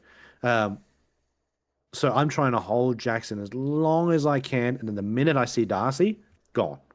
Because the minute Darcy comes back, and he will be back because the coach puts him, he's coming back. Like I just know it. The minute he's back, Jackson's gone for me, and I will maximize it. But it could be 700k then too.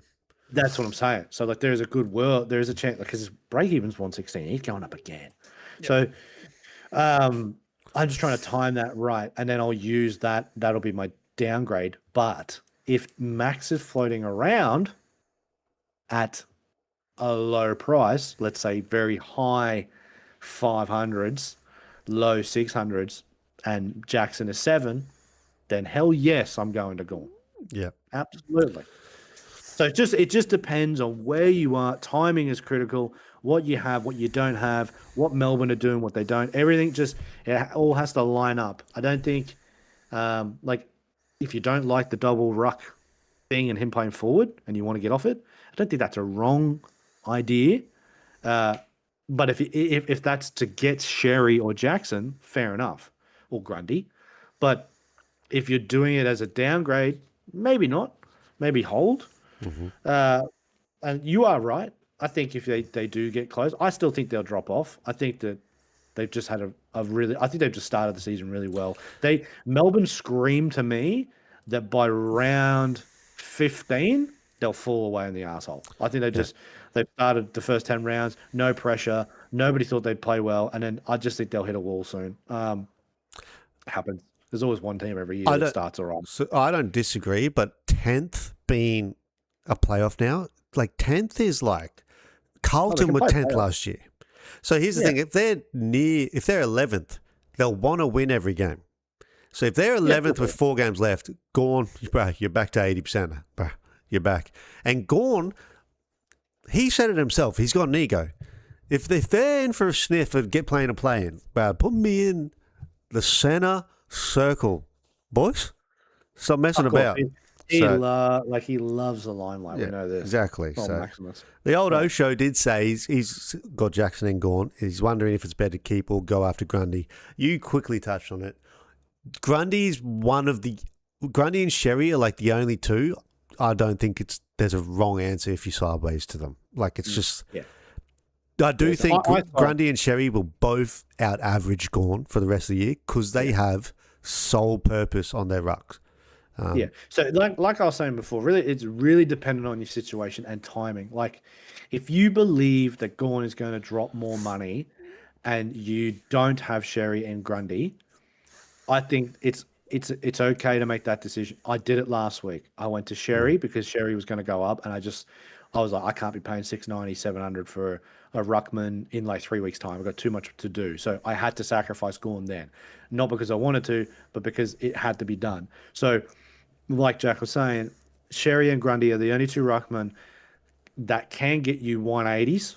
They've both done it this year. Sherry's done a 199. Grundy's done a 180, I think a 186 or something like that.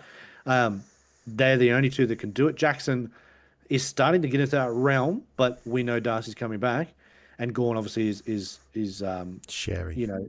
Sharing. So yes, if you're trying to get to one of those 2, absolutely. But that's the only thing you can do. Because you need to have one of them. I got both, and Jackson. So I'm kind of laughing in that sense. But holding Gorn is not wrong. Getting rid of Gorn is not wrong, but only for Sherry and Grundy.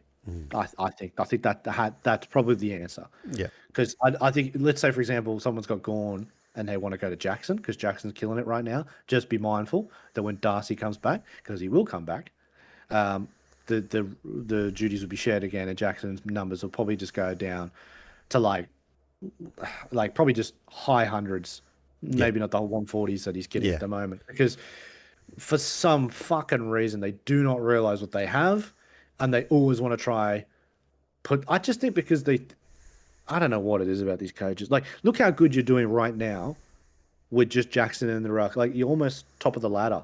Why are you trying to change that? Yeah. I do not get it. I'm with you. Doesn't make sense. Doesn't make sense to me. It's because they're paying him $1 million, so they have to play him. But is that Darcy? Darcy's on $1 million, yeah. Fuck. Oh, yeah, it's the dumbest deal on the planet. For like 7 years, mate. No, they're cooked. They stuffed themselves. They need someone to want to take that off them, I tell you. Who the hell is going to want to take an injury-prone ruckman? They're going to have to pay $700 and the other person pay $300 or something. $300, yeah. It's just outrageous. Feel like what we did with Grundy, yeah. I'll tell you, give him to Kingsley. Kingsley will get that man in shape. He might be the second coming.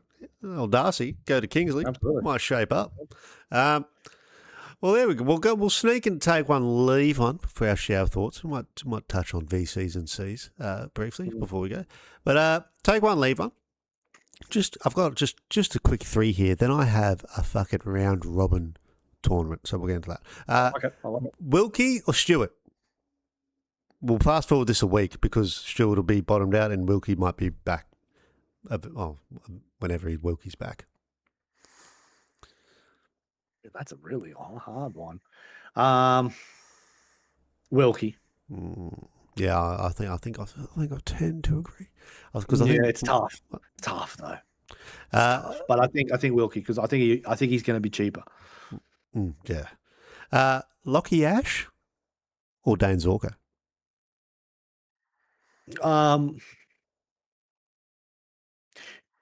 Because of the reasons that we touched on before, I would have to lean to Ash, but I really don't think if anybody decided to go the Magician over Ash, I don't think that's a wrong decision. But I just think because of the share of the footy, I think Ash. But I don't like. I'm gonna say it. I don't like the midfield role that he has. Yeah, I don't like it. I tend to agree. Noah Anderson or Caleb Sarong?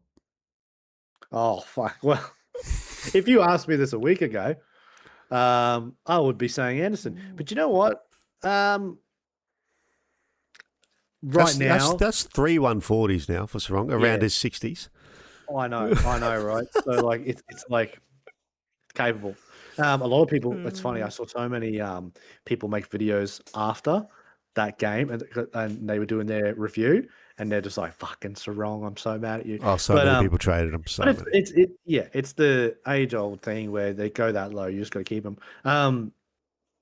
I'd still probably lean to Anderson. I think Sarong's got a little bit of more ground to make up. Whereas I don't think Anderson has. So Sarong can get you the 140s, but I don't see Anderson drop many 60s. No, yeah. Like I said, Anderson's still having that average of Anderson's average is 101. That fucking rattles me. That makes me. I feel like it's such a worse season than that. So yeah, he has. Do you know why? Because he doesn't look good on the eye. And like you said, he doesn't drop a 60. That hurts the average. So yeah, he doesn't drop 60s. So there's a high 70 in there. I think he dropped a 79 somewhere, but that was the lowest we went. That's when you had him.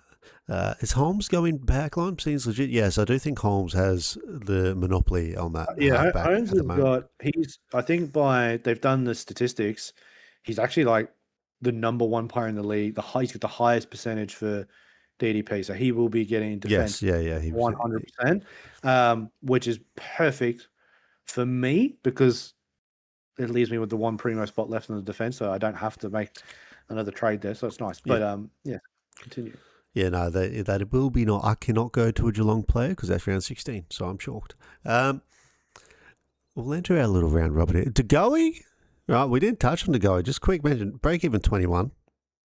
Lighten up. Yep. Three round average of 103. If we just want to throw that out there, he's playing well. 366k. So DeGoey or Murphy Reid?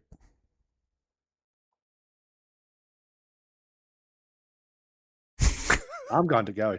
DeGoey? Oh, no, I don't mind it. DeGoey, he's got a higher ceiling. Do you know what? Do you know what? I haven't seen DeGoey look this good in a hot minute, man. He looks fit. Last year, if you asked me this last season, I'd say no. But this, I don't know. Something looks different this year. He just touch wood. I don't want to fucking jinx him, but like, doesn't have any niggles. He had a whole preseason, and the first quarter last week, he had 13 touches. Like he's around the footy. He comes up into the midfield. I think he's more of a explosive player than Murphy Reid.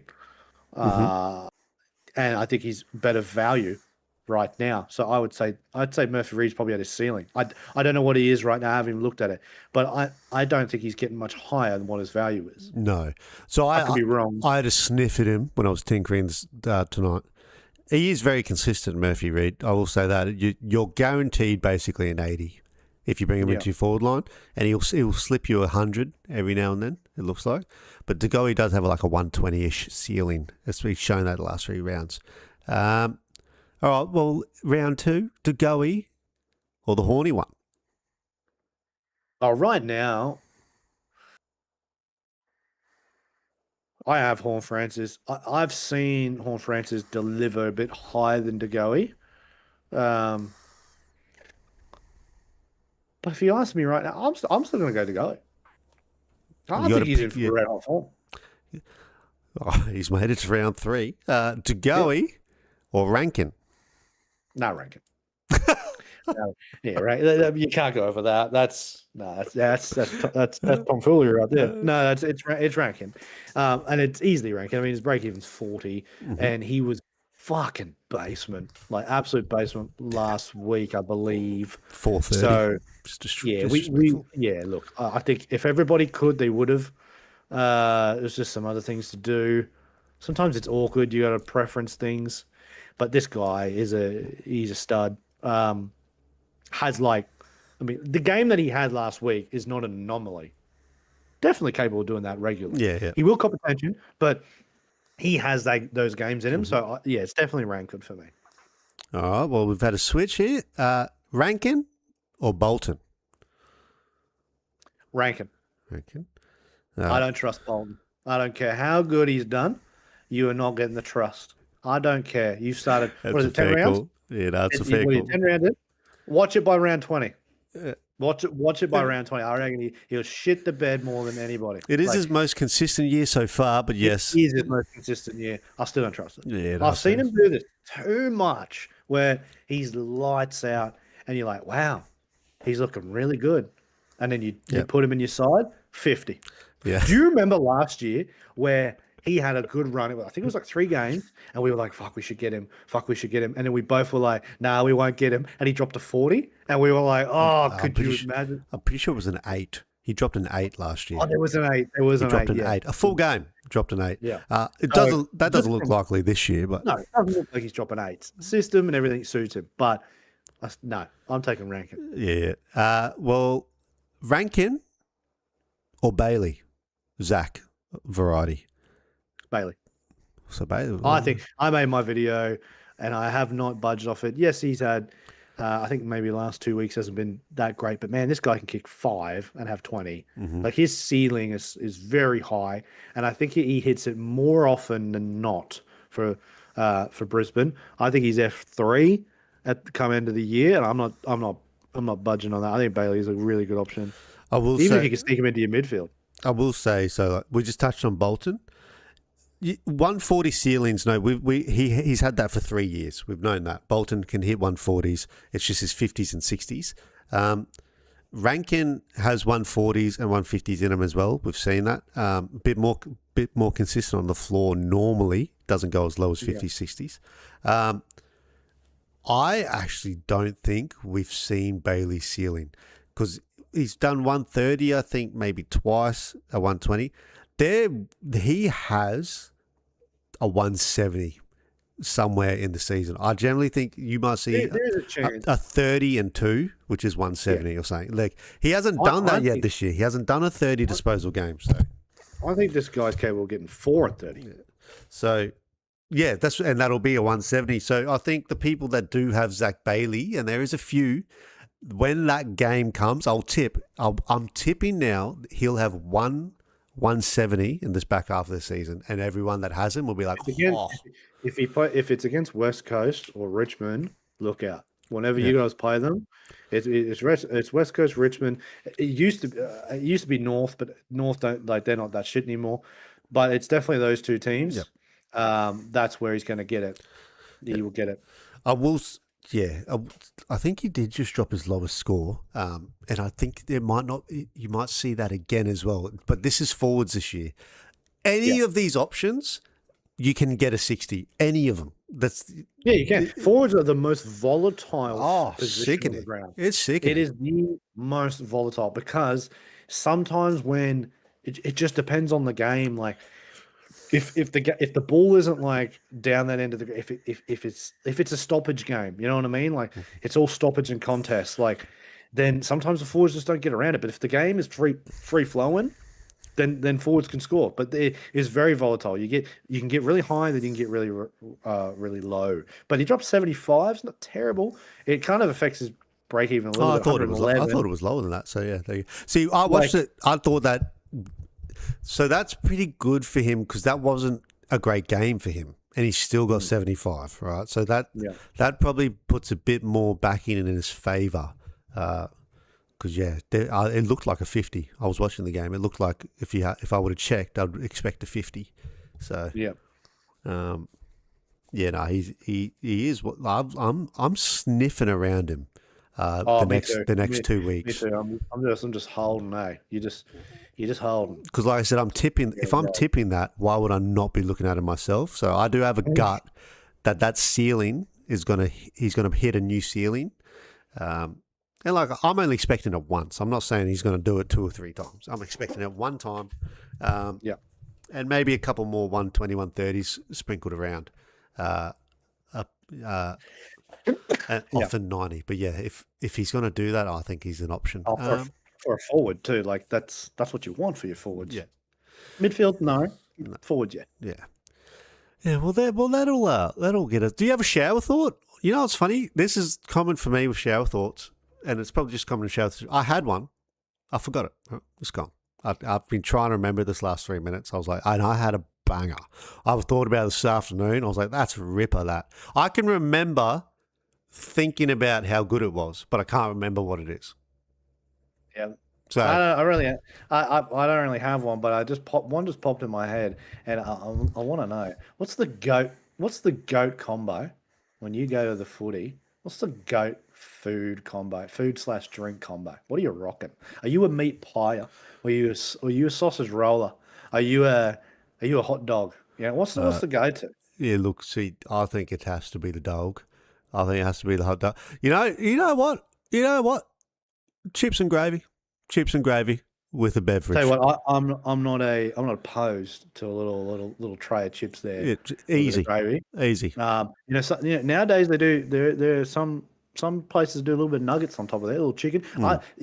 It's this is different code, but at Suncorp they even do chicken tenders with chips. That's pretty good. I can handle that. But I think Gabbers. I had them at the Gabba once. They were unreal. Yeah, tenders and chips. They're doing it at the Gabba. So they are sneaky for me, tenders and chips. I don't mind it. But I think every time I've been to the Gabba, the last times I've been there for the Pies and the Lions, it's been hot dog. I don't think you can't go wrong with hot dog. It's easy. The sauce, and then chips, beverage. If you're on the sauce, you're having whatever you want. But if you're driving, then it's washed down with a Coke, in my opinion. Yeah. Zeros are all right. Just depends how if you want to feel saucy, you want the full sugar, you can go it. But yeah, I mean, hot dog's my combo. I know the G has different types of food, I think, but I just want to meat. But some people are very partial to meat pies. They will not. Well, we just had the O show, and there's 4 and 20, mate. Just give me 4 and 20, mate. He hasn't even put a beverage. Don't need it. 4 and 20 just quenches the thirst as well, son. I won't even disagree with it. No. You know what I mean? It's That's a solid foundation. You're not getting into trouble there. That's something that's not. If you have that, you're right. You know what I mean? I just think they're always, when I go to the footy, that's always something I scope out really quick. I'm like, all right, what's the food, and when are we getting it? Because I want to be in my seat. I want to be watching when I'm eating. I don't like to eat on the breaks. I don't know why. Yeah, eat when the game's. Yeah, I'm with you. Sauce is the beverage. O'Shea said sauce for this. Smart man. It is. Meat pie. I was hoping my show thought that was brilliant would come to me. It still hasn't. So we're just going to have to pass on. It was a belter as well. I'm fuming. Just disappeared. You're like, that's good. But isn't that just perfect for what a shower thought is? Now, how many times have you had belted thoughts in the shower and then you're walking out? No idea what I thought about. Last week, right? Like when I'm watching games and I'm like, I'll put that on the live. Gone. And then I'm going to have to think about it. You know what I mean? So I'm like, yeah, well, I'll think about it next time. And then, something just pops up. And that's how it goes. I thought about it when I was driving. If it's as good as it was today, I normally, if I can, I just throw a quick little couple of word note in my phone just to refresh them. I was driving. So, that might be long gone. Might never return. If it does, I'll note it and I'll bring it for next week's shower thought. Very good. But anyway, we'll leave that one there. I will edit this title probably in post. So we, Well, you might have to, yeah. but We don't want that round. yeah, good luck everyone, and we'll see you next week. Yeah, see you around, guys. Happy Supercoach. Happy Hope you all do Supercoach. well. Yeah. Peace.